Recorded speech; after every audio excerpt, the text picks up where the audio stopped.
अस्सलाम वालेकुम वरहमतुल्लाह। बच्चों, न्यूमेरिकल्स पर हम ये वीडियो जो है पहला बना रहे हैं। तो यहाँ से हम शुरू करते हैं अपने न्यूमेरिकल्स के वीडियोस।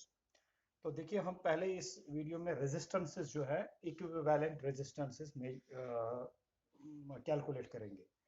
मतलब ये एक ए शेप्ड लेटर है जिसमें एक, दो, तीन, चार, पांच रेजिस्टेंसेस लगाए गए हैं। क्वेश्चन है, हर रेजिस्टेंस यहाँ पर 10 ओम की है और हमें बताना है what is the equivalent resistance of this figure. इस फिगर की इक्विवेलेंट रेजिस्टेंस क्या है? इक्विवेलेंट रेजिस्टेंस का मतलब होता है एक तरीके का रिजल्टेंट रेजिस्टेंस। मतलब ये हुआ कि अगर इस पूरे अरेंजमेंट के बदले हमें एक रेजिस्टेंस बतानी हो जिसका वैल्यू इस पूरे अरेंजमेंट के बराबर हो, तो वो रेजिस्टेंस कितनी होगी? नटशेल में इसका टोटल, इसका इक्विवेलेंट रेजिस्टेंस हमें बताना है। इसका नेट रेजिस्टेंस जो ये सारा फिगर ऑफर करेगा किसी सर्किट में, वो रेजिस्टेंस हमें बतानी है। इसी को हम इक्विवेलेंट रेजिस्टेंस कहते हैं। तो हम किस तरीके से ये इक्विवेलेंट रेजिस्टेंस निकालते हैं ये देख लीजिए। पहले आप देख लीजिए, जो ऊपर वाले एंड पर दो रेजिस्टेंसेस हैं A B and A D. अगर आप देखेंगे तो इस हिस्से में अगर करंट सपोज यहाँ से इस रेजिस्टेंस में से पास हो जाए, तो वही करंट इस रेजिस्टेंस में से भी पास होगी। या अगर इस रेजिस्टेंस में से कोई करंट होती हुई आए, तो वही करंट इसमें से भी पास होगी। तो इसका मतलब यहाँ पर इन दोनों के दरमियान कोई बाइफर्केशन ऑफ करंट नहीं है। जो करंट इसमें से पास हो रही है वही इसमें से, या जो इसमें से हो रही है वही इसमें से। तो इसका मतलब दे आर इन सीरीज। तो हम लिखेंगे A B and A D और इन सीरीज। ये दोनों किसमें है? ये सीरीज में। तो इन दो की पहले हम देखेंगे कि इक्विवेलेंट रेजिस्टेंस क्या होगी, क्योंकि ये दोनों सीरीज में है। तो इन दो की, यानी ऊपर वाली दो रेजिस्टेंसेस की जो इक्विवेलेंट रेजिस्टेंस होगी वो कितनी होगी? चलिए उसका नाम हम कुछ दे देते हैं यहाँ पर। उस इक्विवेलेंट, इनकी इक्विवेलेंट रेजिस्टेंस का अगर हम कोई नाम देंगे, फॉर एग्जांपल हम नाम देंगे, इन दो की रेजिस्टेंस का नाम हम देंगे R1। तो R1 किसके बराबर होगा? अब ये दोनों तो सीरीज में हैं, तो लिहाजा R1 होगा 10 ohms plus 10 ohm, that is 20 ohms। ठीक है ना? तो इन दो का जो इक्विवेलेंट रेजिस्टेंस होगा, नेट रेजिस्टेंस इन दोनों का जो कंबाइंड रेजिस्टेंस है वो है 20 ohms। तो हम एक इक्विवेलेंट फिगर जो है, इसका एक फिगर जो है हम इसके बदले यहाँ पर प्रपोज कर सकते हैं, जिसमें हम इन दो के बदले सिर्फ एक रेजिस्टेंस कनेक्ट करेंगे। ये पहला थोड़ा सा टाइम आपको लेगा ज़रूर समझने के लिए, लेकिन दूसरी बार और बाकी चीज़ें जो फिगर्स होंगी वो आपको आसानी से सॉल्व हो जाएंगी। इसको जरा ध्यान से देखिए। तो इन दो के बदले में अब एक ही रेजिस्टेंस रख सकता हूँ 20, क्योंकि ये सीरीज में है। सीरीज में जो नेट रेजिस्टेंस होती है किसके बराबर होती है? वो होती है सम ऑफ इंडिविजुअल रेजिस्टेंसेस। तो सम ऑफ इंडिविजुअल रेजिस्टेंसेस हो गया 10 प्लस 10, दैट इज 20। अब मैं इन दो इस फिगर को नए से बना सकता हूँ और उस फिगर में इन दो के बदले में 20 ओम्स दिखाऊंगा। इन दो के बदले अगर मैं एक ही रेजिस्टेंस बताऊंगा इस तरह से 20 ओम्स, ये दो हो गई, इनके बदले ये है 20 ओम्स। ठीक है? अब फिर बचा ये और ये। तो इनको मैं वापस ड्रॉ करूंगा। ये देखिए, इन दो के बदले अब ये हैं। ठीक है? और यहाँ से ये वाला रेजिस्टेंस है, यहाँ से ये वाला रेजिस्टेंस है। ये वाला है ये 10, और ये वाला 10 है ये। और इस 10 और इस 10 के ऊपर यहाँ पर है 10 ओम्स और, तो ये मैं 10 ओम्स रखता हूँ। 10। देखा आपने? हमने वापस यही फिगर बनाया, लेकिन इन दो के बदले सिर्फ एक ही यहाँ पर रेजिस्टेंस अब डाल दी, जो कि 20 ओम्स है, जो इन दो का कॉम्बिनेशन है। ठीक है? अब देख लीजिए कि अगर आप इन ऊपर वाली दो रेजिस्टेंसेस को फिर से देखेंगे, जो करंट यहाँ, मान लीजिए यहाँ से करंट आ रही है और वो यहाँ पर पहुंच रही है फॉर एग्जाम्पल। तो यहाँ तक करंट आने के बाद एक रास्ता यहाँ से लेगी, एक रास्ता यहाँ से। तो इसका मतलब कुछ करंट 10 ओम्स में से जाएगी, कुछ इस तरफ 20 ओम्स में से। तो क्या हम मान सकते हैं ये दोनों सीरीज में हैं? अब नहीं, अब ये पैरेलल्स में है, क्योंकि देखिए यहाँ पर करंट जाके यहाँ से जा रही हैं, यहाँ से जा रही हैं, और फिर यहाँ से और यहाँ से आ रही हैं, और इधर मिलकर यहाँ से जा रही हैं। ठीक है ना? तो इसका मतलब जो करंट यहाँ से जाएगी इस पॉइंट तक आएगी, जो करंट यहाँ से जाएगी वो इस पॉइंट तक आएगी। इस पॉइंट पर करंट डिवाइड हो रही हैं along this path and this path, और इस पॉइंट पर वो दोनों करंट वापस मिल रही है। तो इस पॉइंट और इस पॉइंट के दरमियान ये दो रेजिस्टेंसेस हैं, तो इन दो रेजिस्टेंसेस यानी ये पॉइंट और ये पॉइंट, इनके दरमियान ये दो रेजिस्टेंसेस हैं और करंट यहाँ से और यहाँ से जा रही हैं, तो ये दोनों पैरेलल्स में, क्योंकि यहाँ पर करंट डिवाइड होके जा रही है इन दोनों में से एक पॉइंट पर और वापस मिल रही है दूसरे पॉइंट पर। इन दो पॉइंट्स के दरमियान जो भी पाथ्स हैं वो आपस में पैरेलल्स में है। तो हम कहेंगे भाई ये 10 ohms एंड 20 ohms जो है, ये 10 ohms का नाम क्या है, बी डी। मैं यहाँ पर बी लिखूंगा और यहाँ पर डी लिखूंगा, तो मैं यहाँ पर लिखूंगा 20 ohms, 20 ohms and B D equal to 10 ohms। ये बी डी जो है जो 10 ohms है, आर इन पैरेलल्स, ये दोनों किस में है, आर इन पैरेलल्स। तो अब मैं इन दो की पहले नेट रेजिस्टेंस बताओ निकालूंगा, उसका नाम मैं R2 रखूंगा। तो वो R2 किसके बराबर आएगा, हमें पैरेलल्स में क्या आता है, 1/R2 यानी 1 net resistance is equal to reciprocal of sum of two resistances, यानी sum of individual resistances 1/20 plus 1/10। Series में सीधा दो रेजिस्टेंस को ऐड करो तो वो टोटल रेजिस्टेंस दे देता है, लेकिन पैरेलल्स में reciprocal of total resistance is equal to the sum of reciprocals of individual resistances. ठीक है, अब ये कितना आएगा, ये आ जाएगा कैलकुलेट करने के बाद 1/R2, यहाँ 20 आपको एलसीएम आएगा, यहाँ आएगा 1 + 2, ये आएगा 3/20, R2 आएगा 20 divide by 3 which is 6.6 ohms approximately, 20 divide by 3। यानी इन दो रेजिस्टेंसेस के बदले अब हम 6.6 ohms लगा सकते हैं। तो एक और फिगर हमें मिल सकता है जिस फिगर में हम इन दो के बदले अब एक ही रेजिस्टेंस डाल देंगे जो इनकी शाबाश नेट रेजिस्टेंस के बराबर है और वो है 6.6 ohms। तो हम यहाँ पर रखेंगे 6.6 ohms, ये इन दो के बदले है। बाकी क्या बचा, ये और ये रेजिस्टेंस, ये देखिए ये कितना है 10 ohms, ये कितना है 10 ohms। अब इस फिगर को देखिए, ये अब इसका इक्विवेलेंट फिगर ये है, इसका इक्विवेलेंट सर्किट ये है। इस सर्किट को अब कहीं से भी मान लीजिए करंट जा रहे हैं, यहाँ से करंट जा रही है, तो जो करंट इसमें से जाएगी वही इसमें से, वही इसमें से, कहीं पर कोई डिवाइड नहीं होगी करंट। अगर यहाँ से करंट आएगी, जो करंट यहाँ से जाएगी वही इसमें से, वही इसमें से, कहीं पर डिवाइड नहीं होगी। तो ये तीनों क्या है, सीरीज में।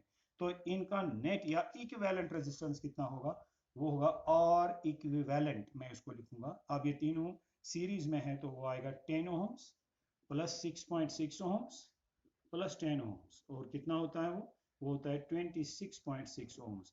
तो पूरा फिगर सॉल्व हो गया और नेट या इफेक्ट इक्विवेलेंट रेजिस्टेंस जो है इस पूरे फिगर की वो है 26.6 ohms। ठीक है ना। तो इस तरीके से हमने इस फिगर को सॉल्व किया। अब अगले फिगर की तरफ चलते हैं। इस फिगर में भी आपको इक्विवेलेंट रेजिस्टेंस इसका निकालना है। तो आप लेकिन देख लीजिए कि कॉम्बिनेशन जो किया गया है रेजिस्टेंसेस को, जो अरेंजमेंट किया गया है रेजिस्टेंसेस का, वो किस तरह से है। तो ये यहाँ से रेजिस्टेंस है, फिर नीचे इस तरफ रेजिस्टेंस है, फिर ये है, और ये ऊपर वाली दो जो हैं ये 4 ohms ईच है, यानी ये भी 4 ohms, ये भी 4 ohms। ये बीच वाली 3 ohms है, ये भी 3 ohms है, ये 6 ohms है। आप पेन पेपर ले सकते हो और कोशिश करो, इतनी जितनी देर में मैं करता हूँ आप भी इसको सॉल्व करने की कोशिश करो। देखिए कैसे करते हैं। देखिए कोई भी करंट जो कहीं इस पॉइंट पर मान लीजिए यहाँ तक आ जाएगी, तो यहाँ पर उस करंट को ये इस पॉइंट पर अगर करंट आ गई, मान लीजिए यहाँ से अगर करंट आ गई, तो उस करंट को यहाँ से और यहाँ से डिवाइड होके जाना होगा। मतलब वो इस पॉइंट तक पहुंचने के बाद, इस पॉइंट तक पहुंचने के बाद करंट यहाँ से जाएगी इस रेजिस्टेंस में से और इस रेजिस्टेंस में से। तो इसका मतलब ये हुआ कि जो यहाँ से करंट जाएगी होती हुई यहाँ तक आ जाएगी, और जो यहाँ से करंट आएगी वो भी यहाँ तक आ जाएगी। तो इस पॉइंट पर दोनों करंट फिर वापस मिलेंगी। मतलब इस पॉइंट और इस पॉइंट के दरमियान जो ये दो रेजिस्टेंसेस हैं, इनके दरमियान करंट डिवाइड हो रही है। कुछ यहाँ से मान लीजिए करंट यहाँ से आ गई, यहाँ से आ गई, कुछ यहाँ से चली गई, कुछ यहाँ से, फिर यहाँ पर जब करंट आ गई वो कुछ यहाँ से गई और यहाँ से भी गई। ठीक है कि नहीं। और यहाँ वाली करंट यहाँ आ गई, यहाँ वाली करंट यहाँ तक आ गई, और इस तरीके से हम कहेंगे कि ये और ये पैरेलल्स में है। ठीक है कि नहीं। तो पहले इन्हीं दो के बदले हम इनकी जो रेजिस्टेंस है, नेट रेजिस्टेंस है, इफेक्टिव रेजिस्टेंस है, वो निकालेंगे। तो हम कहेंगे इस तरह से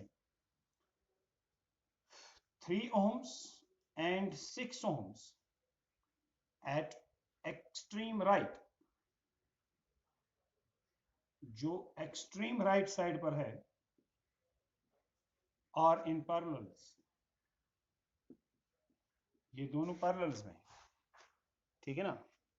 तो इनकी नेट रेजिस्टेंस मान लीजिए R1 है, तो पैरेलल्स में इस नेट रेजिस्टेंस या इफेक्टिव रेजिस्टेंस जो होगी इनकी R1, तो उसका रेसिप्रोकल किसके बराबर होगा, sum of reciprocals of the individual resistances, 1/3 plus 1/6, that means it is 1/R1 equal to, यहाँ 6 आप एलसीएम लेंगे 2 + 1 आएगा, सो R1 आपको मिलेगा 6/3, दैट इज 2, तो ये आपको 2 ओम्स मिला, 2 ओम्स।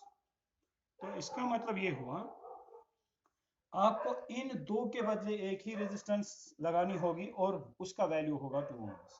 मैं सारी रेजिस्टेंसेस बनाऊंगा लेकिन इन दो के बदले 2 ओम्स रखूंगा, एक ही रेजिस्टेंस, ठीक है। तो हम इसका जो फिगर है वो अब चेंज हो जाएगा, वो किस तरीके का फिगर बनेगा, वो ऐसा बनेगा।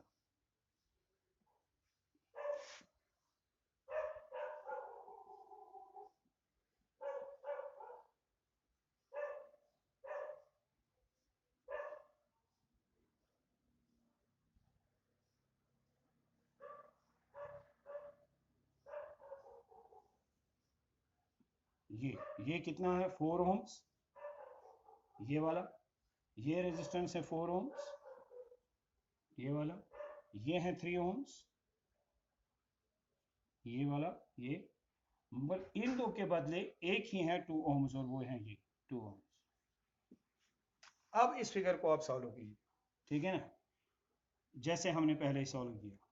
अब फिर से जो करंट यहां से गुजरेगी और यहां तक आएगी, ठीक है, वो यहां से जाएगी 4 ओम्स में से, वही करंट 2 ओम्स में से जाएगी, ठीक है ना। तो अगर यहां से करंट आ रही है मान लीजिए, तो वो यहां से होकर के यहां से, और ये दोनों, इन दो के दरमियान करंट डिवाइड नहीं हो रही है, बल्कि एक ही करंट जो 4 ओम्स में से पास हो रही है वही 2 ओम्स में से पास हो रही है, तो इसका मतलब ये दोनों सीरीज हैं। तो हम यहां पर लिखेंगे कि ये जो 4 ओम्स एंड 2 ओम्स है ठीक है ना, ये दोनों क्या है, सीरीज में। तो इस फिगर को हम हटा देंगे, हम इसका इक्विवेलेंट फिगर ये है, तो हम यहां पर लिखेंगे 4 ओम्स एंड 2 ओम्स, ठीक है ना, एट द एक्सट्रीम राइट, जो बिल्कुल राइट साइड पर है, एक्सट्रीम राइट पर है, और इन सीरीज, वो दोनों किस में है, सीरीज में है। अब वो सीरीज में है, तो उन दोनों का इक्विवेलेंट रेजिस्टेंस जो है उसको हम R2 का नाम देंगे। तो उनका सम क्या आएगा, उनका ये R2 कितना आएगा, 4 + 2 सीधे है, क्योंकि सीरीज में रेजिस्टेंस जो है, टोटल रेजिस्टेंस कैसे निकलती है, जब हम इंडिविजुअल रेजिस्टेंसेस जो होते हैं उनको सम अप करते हैं, ऐड करते हैं सीधे ही, तो 6 ओम्स।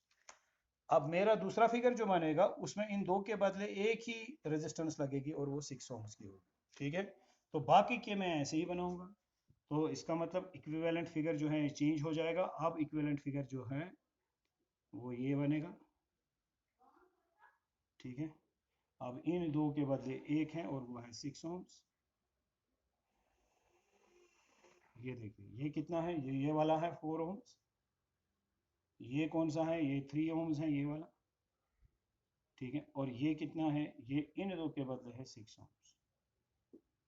हाँ जी, अब बताएं, अब अगर आप मान लें कि करंट यहाँ से चली गई, यहाँ तक पहुंच गई, फिर वो करंट यहाँ पर पहुंचने के बाद यहाँ और यहाँ 6 ओम्स और 3 ओम्स में से डिवाइड होके जाएगी। जो 6 ओम्स में से जाएगी वो यहाँ से आते हुए इस पॉइंट तक आ जाएगी, जो 3 ओम्स में जाएगी वो इस पॉइंट तक आ जाएगी यहाँ से। तो इस पॉइंट और इस पॉइंट के दरमियान करंट डिवाइड होगी बिटवीन दीज टू रेजिस्टेंसेस, ठीक है ना। तो इसलिए हम कहेंगे कि ये 6 और 3 जो है पैरेलल्स में है, ठीक है। तो हम लिखेंगे 3 ohms and 6 ohms are in parallels। यहाँ एक्सट्रीम राइट लिखने की जरूरत नहीं है क्योंकि 3 ohms एक ही है, 6 ohms भी एक ही है, और इन पैरेलल्स। तो इनकी रेजिस्टेंस जो है, जो इनकी टोटल रेजिस्टेंस इक्विवेलेंट इन दो की रेजिस्टेंस होगी, उसका नाम हम देंगे R3। तो वो R3 किसके बराबर आएगा, उसका रेसिप्रोकल आएगा 1/3 + 1/6, क्योंकि पैरेलल्स में जो टोटल रेजिस्टेंस होती है उसका रेसिप्रोकल होता है sum of reciprocals, sum of reciprocals of individual resistances.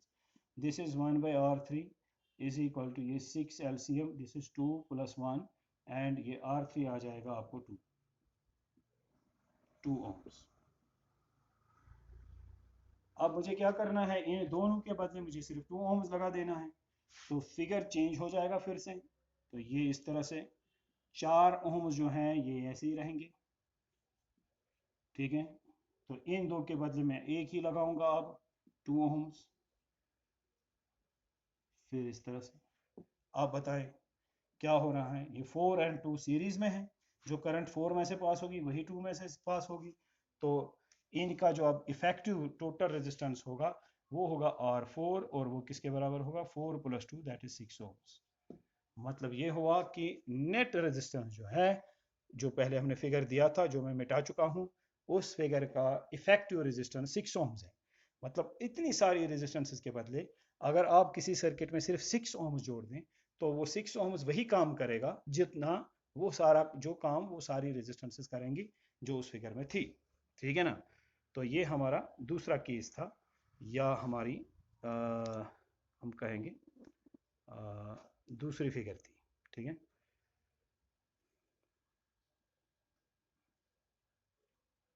हाँ, ये अगला फिगर हमारे पास है, इसमें भी हमें इक्विवेलेंट रेजिस्टेंस ढूंढनी है। अब जरा देख लीजिए, अगर करंट यहाँ पर डॉट्स दिखाए गए हैं, मतलब करंट यहाँ से एंटर हो सकती हैं, इधर डिवाइड होके जा सकती है, या फिर करंट यहाँ से आ सकती हैं इधर और इधर डिवाइड होके जा सकती है। वैसे इसमें ये सिमिलर इसमें देखी जाती है कि यहाँ पर 2 ohms, यहाँ पर भी 2 ohms, यहाँ पर 3 ohms, यहाँ पर भी 3 ohms। तो अगर आप मान लें कि यहाँ से करंट आ गई, इस पॉइंट तक पहुँच गई, फिर वो करंट यहाँ से और यहाँ से डिवाइड हो गई, लेकिन जो करंट यहाँ से जाएगी वही करंट इस यहाँ से भी आएगी, इस रेजिस्टेंस में से भी। तो इसका मतलब ये 2 ohms और 2 ohms सीरीज में है। इसी तरह से जो करंट यहाँ से जाएगी वही करंट यहाँ से जाएगी इस 3 ohms में से। तो ये 3 और ये 3 जो है ये भी सीरीज में है। अब सीधी सी बात है, ये 2 एंड ये 2 सीरीज में है, इनकी इफेक्टिव रेजिस्टेंस 4 हो गई, और ये 3 एंड ये 3 जो है सीरीज में है, इनकी इफेक्टिव रेजिस्टेंस क्या हो गई, वो 6 हो गई। तो मैं इन दो के बदले, मैं फिगर को चेंज करता हूँ पहले, इन दो के बदले मैं लिख सकता हूँ एक ही रेजिस्टेंस बना सकता हूँ, मगर वो अब होगी 4 ohms 2 + 2, क्योंकि ये सीरीज में है, ठीक है ना। और इन दो के बदले भी मैं एक ही रेजिस्टेंस बना सकता हूँ, और वो रेजिस्टेंस भी होगी कितनी, शाबाश, 3 + 3 दैट इज 6। तो आपका फिगर जो है वो चेंज हो गया, इक्विवेलेंट सर्किट जो इसका है वो ये है। अब ये 6 ohms है। आप बताइए ये इक्विवेलेंट है, मैंने सॉल्व करने के बगैर जबानी ये सॉल्व हो सकता है, ये सिंपल है। मैं पहले इस पहला वीडियो है न्यूमेरिकल्स पर, तो मैं बहुत सिंपल सा से केसेस अभी ले रहा हूँ।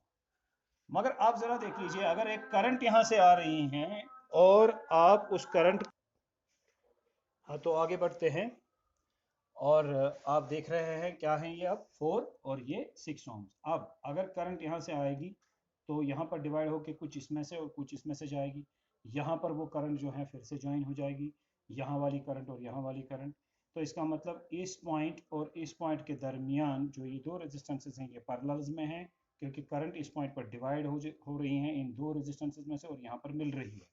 तो टोटल या इफेक्टिव रेजिस्टेंस जो यहाँ पर होगी वो आर इफेक्टिव का reciprocal 1/R effective is equal to 1/4 + 1/6, क्योंकि पैरेलल्स में नेट रेजिस्टेंस का रेसिप्रोकल जो होता है वो sum of reciprocals of individual resistances के बराबर होता है। तो लिहाजा 1/R effective is equal to, आप इसको एलसीएम निकाल सकते हैं और 6 आएगा, या आप इसको क्रॉस मल्टीप्लाई करेंगे वो भी आसान रहेगा। तो वो आएगा ऊपर 10, नीचे आएगा 24, तो वो आर इफेक्टिव आ जाएगा 24/10, तो इसका मतलब 2.4, ठीक है। सो आर इफेक्टिव इस केस में कितना है, यानी नेट रेजिस्टेंस जो है वो 2.4 ohms है, ठीक है। ये 2.4 ohms नेट रेजिस्टेंस है, ठीक है।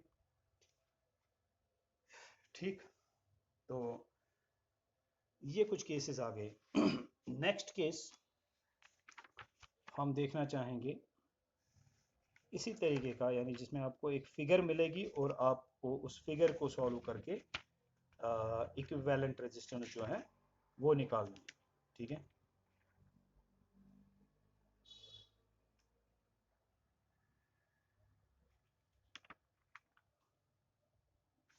मैं मेरे ख्याल से दूसरे वीडियो में कर लेता हूँ, क्योंकि वीडियो फिर भारी हो जाते हैं। मुझे जो यहाँ पर न्यूमेरिकल्स और मिल रही है उससे वीडियो बड़ा बन जाएगा, लंबा बन जाएगा। तो मेरे ख्याल से इस वीडियो को मैं यहाँ पर रोक लेता हूँ और नेक्स्ट वीडियो में आगे वाली न्यूमेरिकल्स डाल देता हूँ।